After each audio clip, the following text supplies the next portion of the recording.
My word, I have just finished editing this video at this point, and I've realised that McLaren just put out on Twitter that they aren't going to be taking part in the Australian Grand Prix. So a lot of this video in terms of my predictions may go down the drain. I'm sure you know the reason why at this point. Obviously, with everything going on with this virus, someone from the team has got it and they don't want to race as a duty of care to them, to the spectators, and to the rest of the sport. Admirable by McLaren. I'm making this literally as they've just put that out, so if any other updates have happened, I do apologise, and if that invalidates this whole video, then I'm sorry. For clarity as well, I've got tickets and flights to the Vietnam Grand Prix, and I'm probably not going to go simply because of all the stuff that's going on in the background. So that's what, like 800 quid down the drain.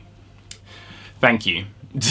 Anyway, thoughts and prayers with everyone who's struggling with it at the moment, particularly obviously with the McLaren team struggling with it. Really not what we want to see. We want to see a good season of racing. We don't want to see lots of people coming down with an illness. Anyway, less of the sad stuff, let's get on with this video. How's it going, people? Welcome back to the channel and welcome to my 2020 Formula 1 predictions. For those of you that aren't aware, I'm a massive Formula 1 fan. I've always wanted to be a Formula 1 driver, and failing that, instead I just have to watch it from the sidelines and pretend that I could one day ever be there. In this video I wanted to talk you through my expectations for the 2020 Formula 1 season, so that is 20th down to 1st, just a brief explanation for each of them, what I would like to see in 2020, so what would I personally love to see happen, and then also similar to WTF1, go through my 3 main predictions for this year that I think will come true by the end of the season. And then once I've gone through all of that, I will tell you about a nice competition that I'm running alongside the Formula 1 2020 season. So make sure you stay tuned to the end for that. I know it's not my usual car content, but I love Formula 1. I've always wanted to do Formula 1 videos, so here we go. And also you'll see that I'm wearing a Scuderia Ferrari t-shirt. I'm not a Ferrari fan, I'm a Formula 1 fan. In fact, Lewis Hamilton's my favourite driver, so if that offends you, please feel free to, I don't know, just chill about it and just carry on watching. But anyway, don't forget to like, comment, subscribe, all that great stuff. Without further ado, let's get into the video.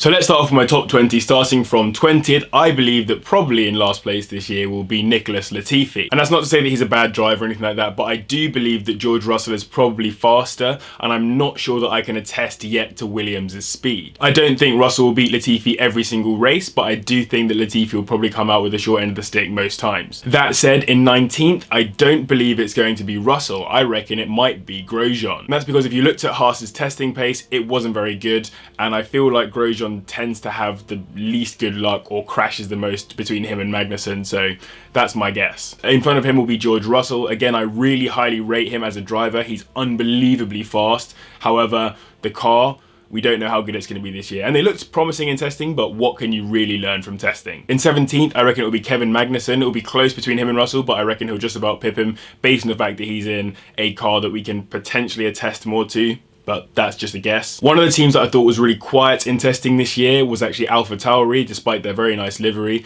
So in 16th, I reckon will probably be Daniel Kvyat, because between him and Gasly, I reckon that Gasly probably has the better potential to get some good results. And Kvyat, though he is a good driver and he's done a really good job since returning to the sport, I think he's still that little bit on the sketch side when it comes to crashing, etc. I found it slightly more difficult to place the two Saubers in 15th and 14th. I didn't know who would come in front. I think I'm going to put it as Raikkonen coming ahead of Giovinazzi, so Raikkonen 14th, Giovinazzi 15th. I think the reason for that is that even though Giovinazzi did a really good job at the end of last season, I wonder if maybe he's the kind of person who's going to do a really good second half of the season when he's started to get into his flow, etc. Whereas Raikkonen will just put in a whole season solidly because he's got that experience and he knows what he's doing. But if there's any year where Gio's going to beat Raikkonen, it may well be this year, so I could be wrong about that one. In 13th, I believe we have the second AlphaTauri, which is Pierre Gaz Lee. I think similar to last season, he'll get some very good results because he's really gelled with that car and he knows exactly what he's doing in it. But at the same time, because of the speed of the car and also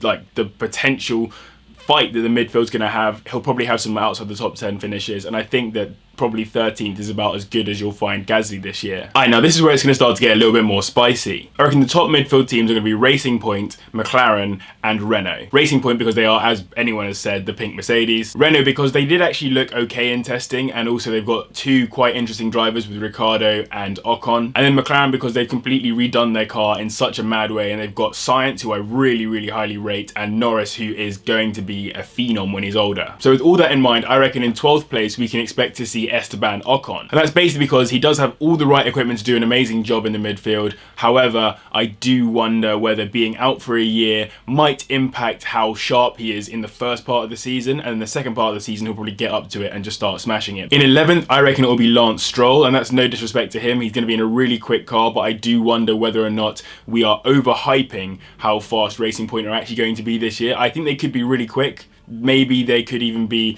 like right up there with the top 3 teams, but I don't know if I'm willing to take that risk on them yet. With that in mind, I think just cresting the top 10, we have Lando Norris. I think he'll be thinking that he really needs to finish close to science this year to prove his ability, but also at the same time, he seemed to have really bad luck last season, and I just don't want to bet on this man's luck for this season. In front of Norris, I think we'll have Perez. I back him as a driver. He's got really good experience driving cars, and in a particularly fast car, he could be quite dangerous. I reckon he'll probably at least get a podium this year if Racing Point are doing well, maybe even more. And I think it'll be a really interesting battle between Ricciardo and Sainz. I think that Sainz may be able to pit Ricciardo to it, but this year I reckon if Renault have it on point, Ricciardo is going to come out on top and finish in that coveted 7th position, best of the rest. He's got that ability, as we well know, but on top of that as well, Renault must have been working hard, knowing his situation, knowing that he comes out of his contract this year. They will have wanted to give him the best bit of machinery possible to make sure he stays in their team. And Sainz obviously is a great top talent and is carrying a lot of momentum behind him, so I'm hoping that he can bring that forward into 2022. And by that I mean 2020 as well, not 20, you know what I mean. Now onto that top 6, and yes, of course I'm thinking Mercedes, Red Bull and Ferrari.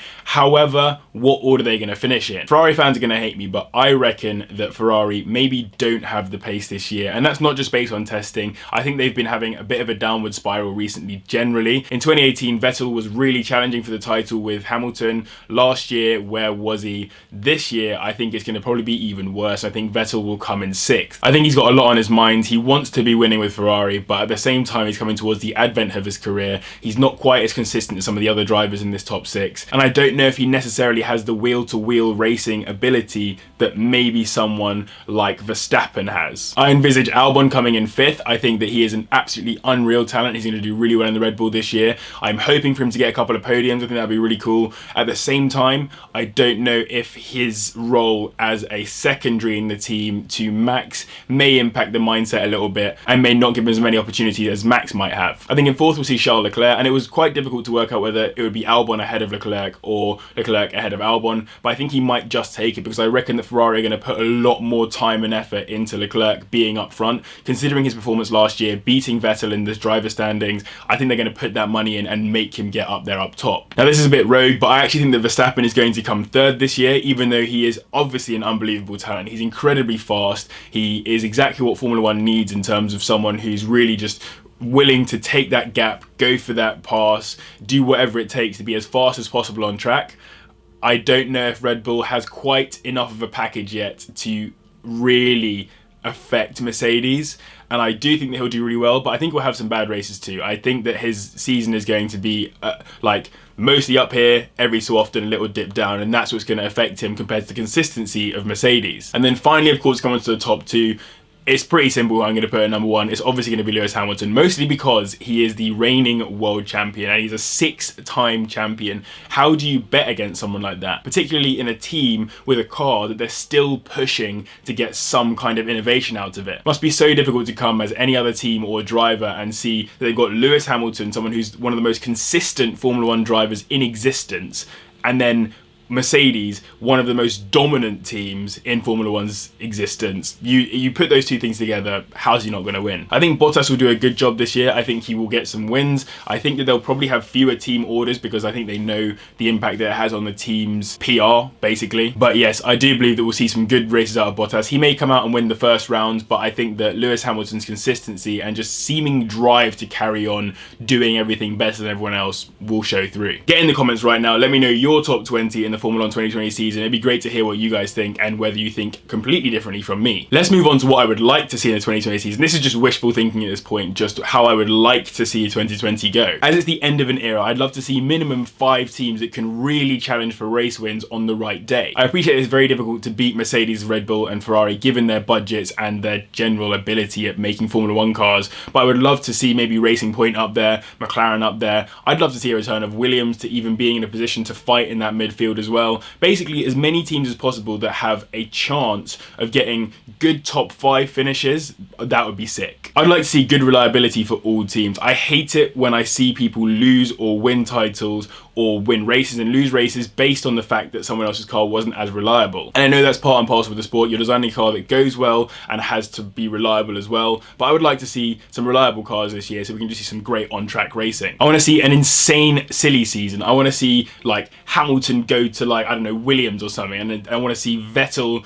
go to Red Bull again. I want to see Leclerc suddenly disappear off to Formula E. No, maybe not. I like Leclerc being in Formula 1, but you know what I mean? I want to see people just all over the place really changing their teams. But no, being serious about that, I'd love to see Hamilton go to Ferrari. I think that would be so cool in terms of having one of the greatest drivers in existence go to a team that has the amount of support and love as Ferrari do. But I also don't think that Hamilton needs to go to Ferrari. He's made his legacy at Mercedes and there's no real need for him to go there. So I'd like to see Vettel go to Red Bull to go back to where he made his success. And also Vettel versus Verstappen would be sick. And if Hamilton moved from Mercedes or Bottas moved from Mercedes, I'd love to see Russell get the call up and jump in there because I genuinely back that kid. He's going to be sick. I'd also like to see 2 Germany style races minimum this year, proper wet races where we come out and everyone's just having an absolute melee and the field order is completely just ruined. I want to see Norris, Albon, Sainz and Ricciardo all on the podium at some point during the season. I want to see Alex Albon challenging Max Verstappen, and I want at least 7 race winners. If you have 7 race winners, you've had probably everyone from the top 6 winning and then also another midfield team taking a win. So that's all good and well, but what are my actual predictions for the season? Taking the WTF1 style of predictions, I want to give you my 3 things I reckon will happen this season. So number 1, despite saying this slightly earlier, I reckon that Ferrari were probably sandbagging at least a bit when it came to their pre-season testing.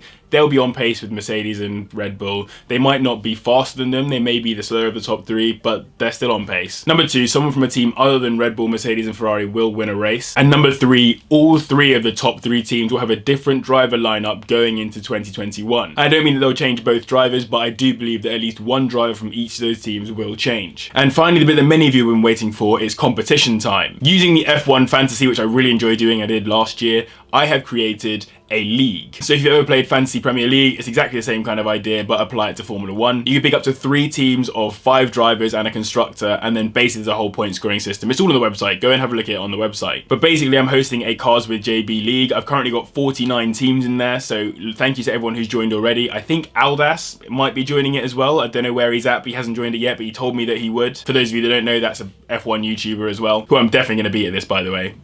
Me, a car YouTuber, is going to come out here and dominate this Formula 1 YouTuber on this league. So head over to F1 Fantasy, make yourself 1 to 3 teams, however many you want to do, enter them all into my league via the code in the description down below and also on screen right now. And now I've been trying to work out what prize I should give to the winner of this year. I think it will be like a winner takes all. Whoever comes first will take home a nice prize. I'm thinking probably something to do with Cars with JB merchandise that I haven't actually created yet. Obviously I've got these stickers, so I could make one specifically for Formula 1 Fantasy League winning. I reckon that'd be quite cool. Let me know your thoughts on what I should give away in the comments down below. It's just something merchandise related because I want to at some point make some merch, maybe not for you guys but just for me to wear. But anyway, I hope you enjoyed this video. I know it's different to my normal ones, but I wanted to get this out before the Formula 1 season started so I can get as many of you joining that league as possible. Genuinely go over there and do it now. Massive thank you to the patrons for all of their continued support. Remember to like, comment and subscribe because I think like 87% of you aren't subscribed. That's nuts. Get subscribed. But as always, thank you very much for watching and I'll see you in the next one.